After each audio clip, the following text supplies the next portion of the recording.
What's up, guys? Tyler here. So, in keeping with the theme of the last two videos, because we're talking about homes and prices and buying and selling, the next video we're going to do here is champagne taste on a beer budget. And if you haven't seen those first two videos, they're really great. They're really, really great. You need to go back and watch them. I'll put them in the links below. So what is champagne taste on a beer budget? Basically, champagne taste on a beer budget is you have the taste of champagne and you have the budget for beer. It's that simple. Your tastes are not matched by your budget. You just don't have the money for the champagne, as the continental man would say. So how does this relate to home buying then? So what we would see is showing many clients, and I don't blame them. It's not like they're doing anything wrong. We all want to get the best house we can get. Totally understand. Even the house I bought felt like I settled. Wasn't quite the home I want. It wasn't in the location I wanted exactly. But I got it because there just wasn't what I wanted with what I could afford. And don't feel bad for me. My house is fine. It's a lovely home. So I want to do this in a rather humorous way of looking at the champagne taste on a beer budget, because it can be touchy for people. It isn't always the best feeling knowing that what you want isn't what you can necessarily afford. And in today's raging economy, it's not only what you want, you can't afford. It's like now you have to bid $20,000 over and compete to get something you're not necessarily excited for. So I can understand where people have some troubles in this, partly just because prices are changing so fast. When I first got into real estate, you could buy a house in Wyoming for under $100,000 easy. That same house now was selling for around $250,000.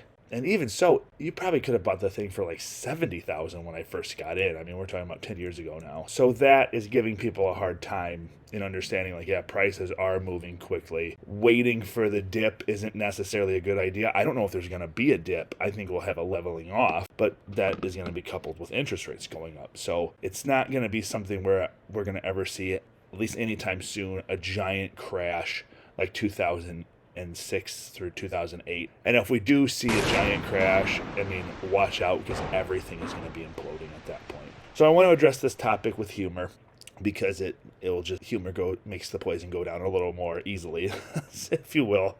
But to start off with, one of the stories to kind of illustrate this point was we were working with this couple, and their price range was $100,000, and $100,000 is a tough price range when you're trying to find something livable. And this was a few years ago.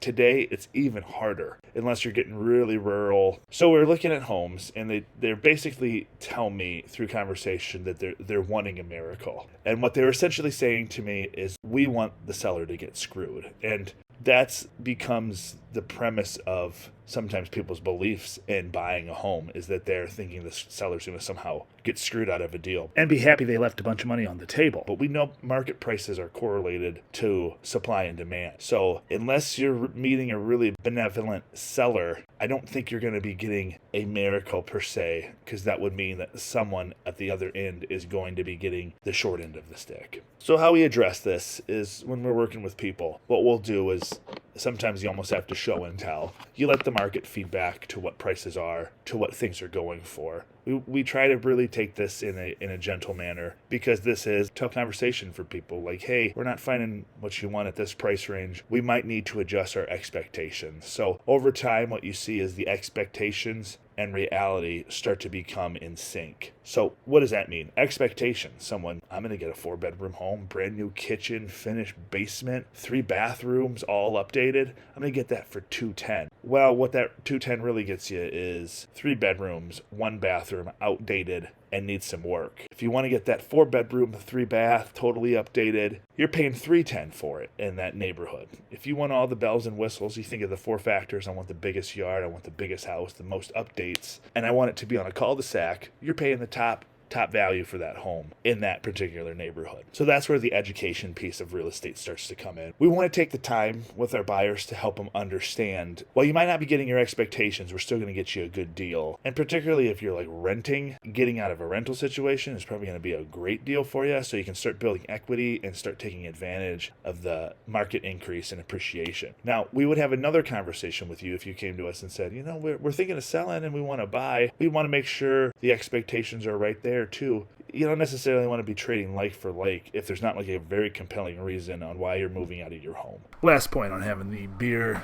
budget with the champagne taste. If you don't get into the game and buy that first house, you're not necessarily going to be able to get the next house you want because you don't have the equity from the first house to help you buy it. So there is a sense too where you're not getting what you want today, but that doesn't mean that it's not the case that you might get something you want next time you buy. So don't miss out on the opportunity. The way to think of your first home is it's your starter home. It's your starter home onto the next home. The next home could be in 5 years, it could be in 2 years, it could be in 10 years. I don't know. But particularly if you're renting, you're going to be throwing all that money away to rent. So I would suggest, even though the house isn't maybe what you want exactly, it's going to give you that down payment so you can get the house you want next time, or get a better house, because maybe you never actually get the house you want, because the house I want is, multiple millions, but I'm not there yet, and I may never get there.